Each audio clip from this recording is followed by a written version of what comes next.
college admissions, Tim. The college admissions scandal I thought was hilarious because of the amounts that people paid to get into, I mean, UCLA, really? I mean, not to besmirch the Bruins or whatever they are, but I mean, like, Bruins is when correct, somebody says yes. to you that they have a degree from UCLA, do you think like, wow, what an impressive credential? You're Or you just looking think, at like, the next president of the United States. You just think right? like, okay, that's nice, big school, okay. Yeah, I don't, I have a dear friend who went to USC, clearly the superior of those two schools, and we went to law school together on the East Coast, and he was always disappointed with the lack of prestige that USC had on the East Coast relative to its prestige on the West Coast. Yes, that's true. But I couldn't believe that these people would pay, some paid millions of dollars to try to gin up these fake kind of identities for their kids to get them into the school. And here's the thing that just confused the heck out of me, Tim. You can just go to the school and say, I'd like to fund and endow 4 chairs, or I'd like to build a wing onto the hospital, or something like that. And that's a legal way to bribe these people to accept your kid. Why wouldn't they just do that? Well, I think they do that and many other things in addition to this. This is like an insurance policy at a minimum. It's like an insurance policy. But you know what?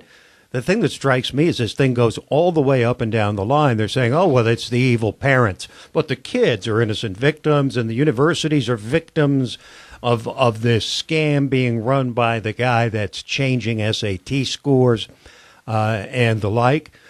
But the kids are being presented as rowers, as experts in crew. Right. That athletic element was going to add a lot to their resume, to their applications. Right. And then the kids would participate in fake photos, included on the team, or they'd be photoshopped in. Right. So the kids are complicit in this as well. And then the schools, come on. Do they not know that this is happening? Are their hands completely clean? So all the way up and down the line. You really think so? Probably do have clean hands. You think so? Really? I was fascinated that there has already been... Even for I'm sorry to interrupt, but even for legacies, for example, I think they're not going to look into... I mean in this exact pay-for-play scenario. No, for legacies, it's legal. In other words, there is no law that says... If, let's say you have Kid A, and Kid A has a perfect SAT, and whatever what do you get, a 5.0 is probably how these things grade now, right? Valedictorian and all that jazz. Right. Leader of the homeless coalition and whatever, volunteering at the church and whatever, anything you can add. He said non-binary and everything, whatever, person of color. So all that stuff going for them, okay? They could have all that on their application. And then you could have another person who has half of those scores and is a white male and whatever, but their last name is, let's pick Joe Biden State DuPont, okay? If your last name is DuPont and you're trying to get into... Had to find a way to get Biden in there, didn't you? I love how you did that. Now, maybe at a private university, or excuse me, at a public university, you could say that it's an inappropriate metric. But at a private school... having somebody who may likely donate millions of dollars to your institution if you let their kid in is actually, I would say, you have a fiduciary duty to make sure that kid gets in your school. You better get that DuPont kid in your school. It's going to be millions of dollars to your school. And what he's taking up somebody else's seat. Well, what does that person add to the college? I can guarantee you this. I'll use myself as an example. If my college, instead of getting me, could have gotten some kid who would then donate millions of dollars to the college, that would have been a much better move for them, because one thing I'm not doing is sending them millions of dollars. So it's just a math equation. I don't see these sort of civil rights-y thing about it. It's all a game. If you're in the know, if you have a pull with a connect with somebody in the admissions department, then you're in like Flynn. I think it's really not very complicated. I mean, these are people that are extremely wealthy. Many, if not most of them, are left of center, to say the least.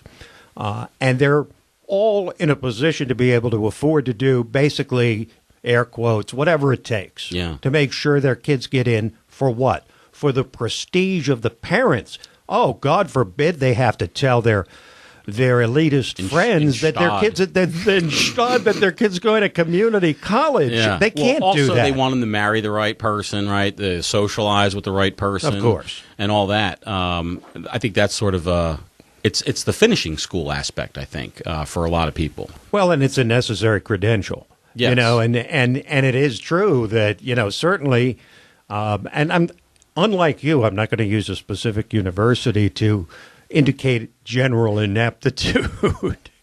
But I will say, from the lowest ranked college up to Harvard or whatever you want to use, it's all the same situation ultimately.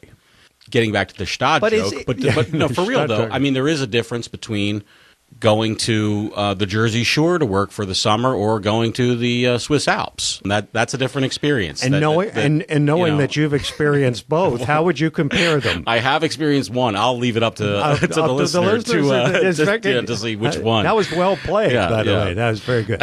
All right. Well, if this weren't about the celebrity of some of the people involved, I don't know that it would be that big a deal. I think that the class action lawsuit that was filed a day after the indictment was revealed is just an attempt by lawyers to make a lot of money so far. I mean, I'm maybe I should pull that back before I besmirch a fine member of the bar, but it seems like they've just sued for $89 worth of admissions application fees on behalf of everybody who applied to the colleges with the idea that they were defrauded. I don't think, Tim, it's inappropriate for a college to say, hey, you're a rich person or you are any of the things they want to craft in their class. I would hope they would be open and honest about it. And I think for public schools, they shouldn't be able to use impermissible like race or sex or immutable characteristics. But the idea that it's some grand meritocracy, I think, is just without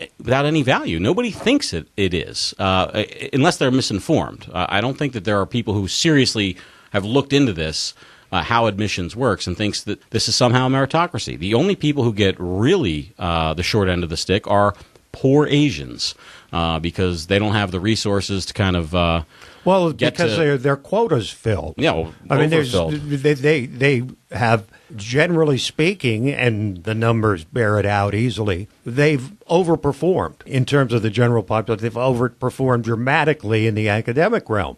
Mm-hmm. And so, therefore, as a minority, they're a victim of a quota. They're unwilling. I'm sorry for interrupting. They're unwilling to take their place at their percentage allotment. Right. Like you're allotted right, X, you're whatever, what are you, 7% of the U.S. population? Well, you can have 7% of the doctoral slots at Harvard. Well, their actual achievement level may suggest 27% or 37%. But I would characterize Asians as the greatest victim of identity politics. I think that's a summary of what you just Asian said. achievement oversold in the United States. Okay.